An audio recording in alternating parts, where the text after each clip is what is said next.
of us who are on this episode this night. We are privileged to have Gloria Bentil Mensah come on to share with us her life, her background, her growing up, basically an Accra girl that has landed a mining job somewhere far away from Kotobabi and Odoko areas that she was familiar with. Right now, she's into mining, but before that, she shared with us her education, and she did some studies at the University of Ghana, done her first degree, and done her second degree as well. The first one was targeted at using drama for development. So it's basically about how do you use theater for development. And then she went on to do social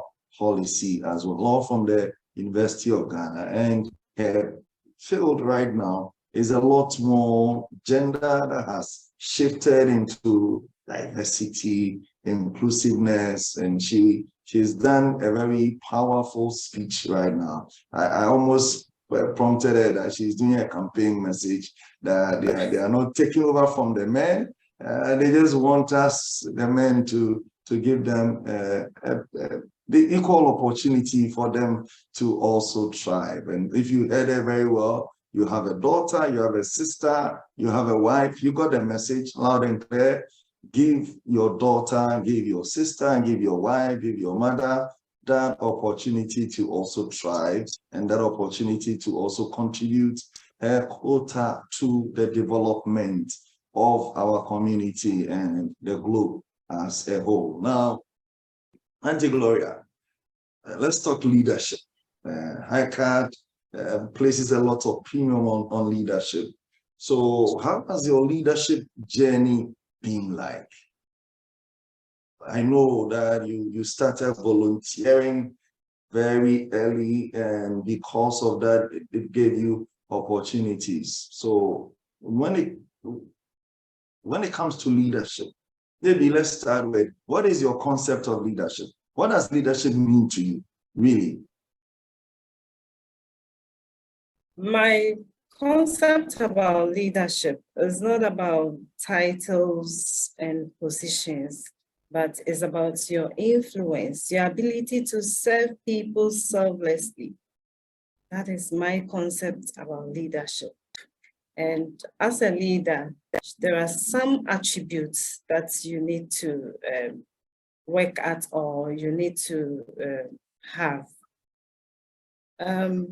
Let me pretend as if I know part of the Bible and just give some, there are a lot of examples in the Bible that I can cite. When it comes to a leader, you need to have a clear vision.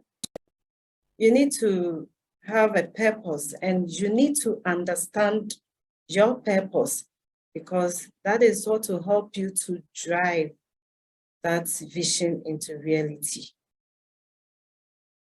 As a leader, you need to have courage, because to be able to implement or achieve that vision, if you don't have that courage, you have people who don't even understand your vision, who oppose you, but you still have to be courageous. And I'll mention a person like Joshua. I don't think Joshua was the strongest person at the time, but he was the one, because of his courage, he was the one who was asked to go and defend the people. You get it? And as a leader, like I said in my definition for a leader, you also have to have humility. And there are so many people we can learn humility from in the Bible, but I will mention Moses. When he had to go up on the mountain to pick, to have an encounter with the Lord, it was all with intention, a good intention for his people. But what happened? People were grumbling and, complaining and all that. But even in that state, he was still humble, listened to his people, and still went ahead to serve. And if you don't have that as a leader, you will give up along the way, because it's not everyone who will side with you. But that doesn't also mean you should lose your focus as a leader. So that is one thing. Then I can also talk about trust. If you're a leader, you need to build trust with your people. And when I mention trust, I'm talking about competence. I'm also talking about results. People should mention your name and say, oh, this thing I trust, Dan can do it.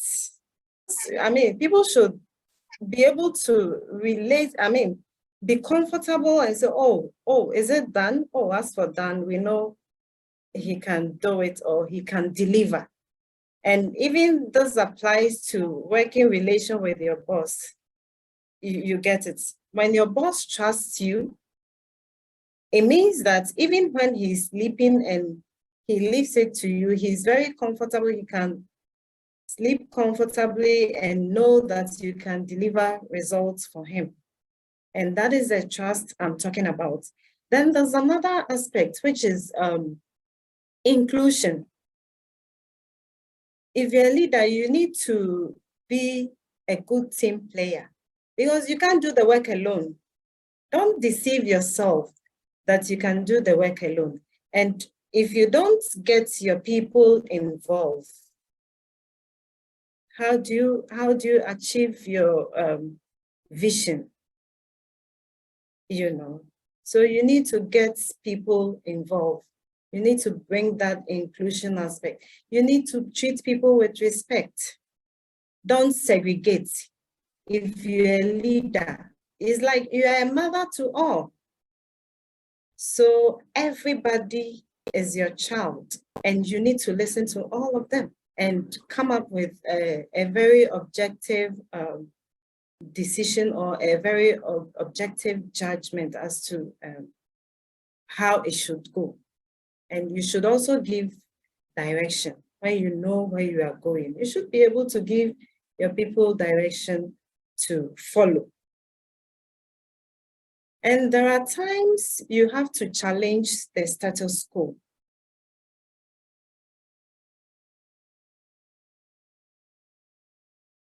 If I say challenging the status quo, if you know that what you are doing is the right thing, and they said this is how we've been doing it over the years, you have to stand your grounds. And that is where the change comes in, because one person has to initiate that change. If we continue like this is how we do it in the past 100 years, so this is how we should continue doing it. No, one person has to rise up. And that is where you find Gloria, knocking heads here and there, and, because I always want to make an impact. The soft-looking Gloria. Yes, the soft-looking Gloria. And one other thing is your integrity. When we talk about integrity, when you do things that are right, even when people are not watching you, and that is a very important value as a leader that you should possess. And also building relationships. Leveraging on people's ideas, because I have this saying in Akan that Nyansa Niba Kufoti. I don't know whether people are joining from international who don't understand Chi, but Nyansa Niba Kufoti. So once you leverage on, when there is an opportunity for people to chip in, come up with their ideas, don't be rigid. Be flexible to new ideas. It really helps. It's really awesome. helped. Thank you very much. Thank you. Thank you. Let me mention the things I have written down so that we will be sure that I have the 10. So you talked first, we are talking Gloria's concept of leadership, and she added some of the traits that makes for her leadership stand out. And the first thing she mentioned is influence and serving people. That is basically what leadership means for her. Influencing and then serving people. And to do that, you need to have vision, a certain purpose that you are seeking to achieve. To be able to achieve your vision or the purpose that you've set out, you need courage. And she mentioned that taking the like of Joshua in the Bible, you need a certain courage to be able to bring that vision into being. And humility will be key, because you may have courage, but there are others also, and you have to be humble. The example of Joshua comes up. And she also mentioned trust. In the organization where you're working, you must be trusted. Trusted with your competence, trusted with the delivery of results, that if anything is assigned to you, so far as they mention your name, you will deliver. Then there is inclusion. If she didn't mention that one, I would have said where she's picking this from is not real. We're looking at her position. If you don't talk about inclusion in this list, and it's for her, it's about being a team player. You should be able to get others on board. You can't do it alone. And as a leader, you need to give direction. Where are we going? If you, as a leader, you don't know where you are going, how can you bring people along? And it has to come out in your communication. This is the direction that we are going. And you should also be able to challenge the status quo, because many of us don't like change. We just want the way things have been done. Someone says the last words of a dying institution is the last 7 words. This is how we have always done it. The moment people stick to this is how we have always done it, you know they are on their way out to extinction. But you need to challenge what is already existing and change things. And she mentioned integrity. You need to have integrity as a leader for you to be able to stay where you are. And last but not the least, to cap it to 10, she talked about building relationships. You need to have good relationships with people for them to be able to decide that they are following you in the direction where you are leading them. Thank you. Thank you. Madam, thank you very much for sharing these with us. Now, when did you start leading? Primary school? In Did fact, you do student politics? I never did student politics, but I grew up from a family where from an early stage, you are taught to be independent. I remember early back in primary school, you are given your week, the whole week money is given to you on Monday. So if you go and spend all, you don't come back asking that I spent all my money. So if you are giving 1 CD each day to school, on Monday morning, you are given 5 CDs. Wow. So from that stage, you need to discipline yourself. If you spend your money, I mean, that will be your own woe. You don't come back. Then I remember I come from a printing background. My father was a printer, and he was very known within the printing space at the time. And he taught us work. He taught us about work. So when you come on vacation, you don't stay at home and mess up. You have to go to the workplace and work like the workers working there, because he will let you know that that is where he gets his source of income to pay for your bills. So you have to understand the concept of work. And he used to tell us from Ntehoda. So he gave us that strong training where you need to understand that you have to work to gain something. So initially, we thought he was being mean to us because we felt he was capable of providing us with affluent life. So he was mean to us until I grew up and was confronted with realities of life. That was where I got to know the training he gave us. So right from that stage, I was leading myself, because as a leader, you should be able to lead yourself before you can lead other people. So I would say my leadership journey started.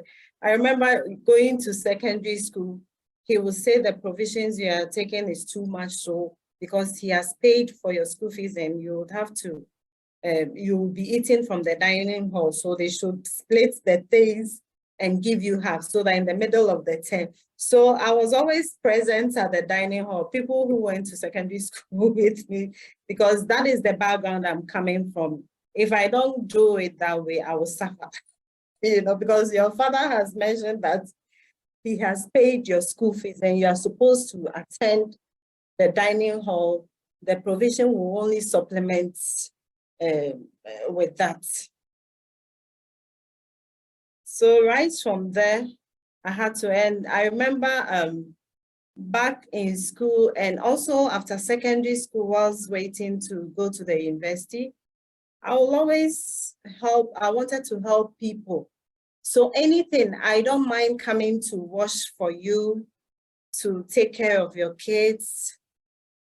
I was always helping. So, and people would give you things like you get gifts from that helping, not with the intention to get something, but at the end of the day, you get something. So at that time, I was already independent.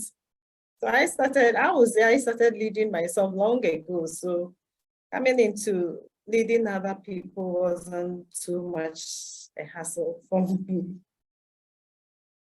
You're in a comfortable league. Thank you very much. Friends, you can extend the conversation also on Twitter. You can, tweet at us at Daniel Hogi. If you can do that now, those of us who are on Twitter, let's extend this conversation. Let's reach out there and let's share. What have you heard so far that resonates with you? She's shared 10 things with us. You can make a tweet about any of them or something that she said that has really resonated with you. And she just made a point that connects very well with the volunteerism that she started very early, and that connected it to the job she got, and then one job led to another and to another, and now she is in the mining sector. Please get on Twitter and just extend the conversation out there. Thank you very much for doing that and reaching out to the rest of the world with what we have for all of us.